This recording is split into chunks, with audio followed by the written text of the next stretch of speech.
Hi friends, Success Coach Rachel here, and if you're watching this video, there's a good chance your faculty member has reached out to you about AI use on an assignment.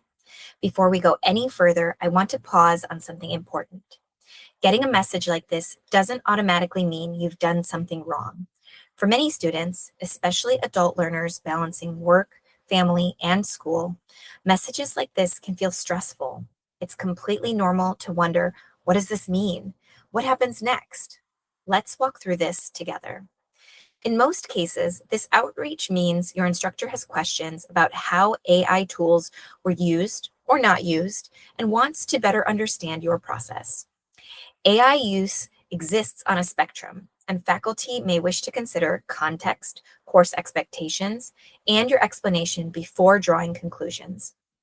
At Purdue Global, these situations typically begin with conversation and clarification, not assumptions about intent and outcome. Think of this conversation as an opportunity to walk through your learning process. Faculty often want to understand how you approached the assignment, how AI tools supported your work if you used them, and where expectations may not have been clear. Outcomes can vary depending on the situation, but starting with an open, honest conversation gives your instructor the information they need, whether that leads to clarification, guidance, or next steps aligned with course and university policy. So, what should you do right now? Let's keep it simple.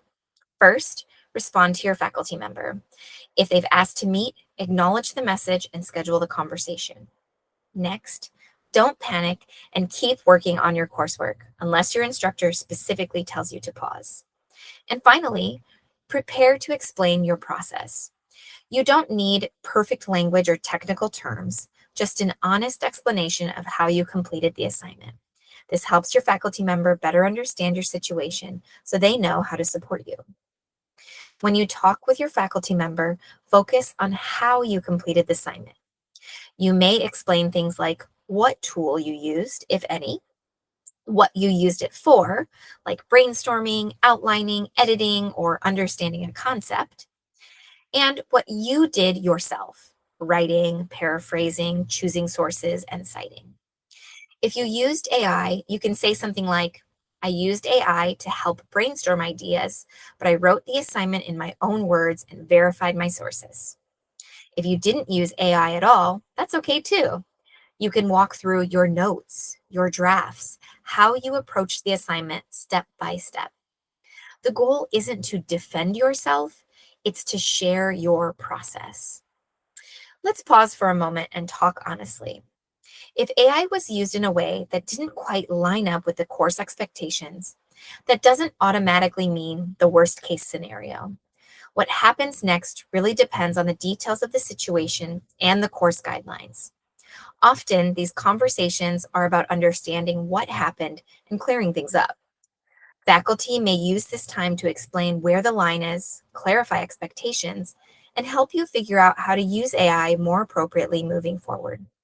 The most important thing you can do is show up to the conversation, explain your process as clearly as you can, and ask questions if something wasn't clear.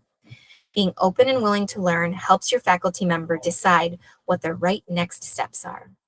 After you talk with faculty, if there's a decision you don't agree with, there's an appeals process. Click on the appeals process link in the comments for more information.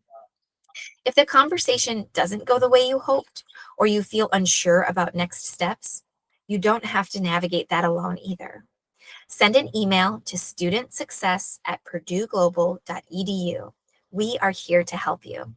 For more information on AI usage at Purdue Global, check out the links in the comments. Advocating for yourself and asking for support is not a problem. It's part of being a successful student. Here's the big takeaway. Conversations with your faculty about AI are meant to support learning, not create fear. Being honest, explaining your process, and staying open to feedback are the best tools you have. You've got this.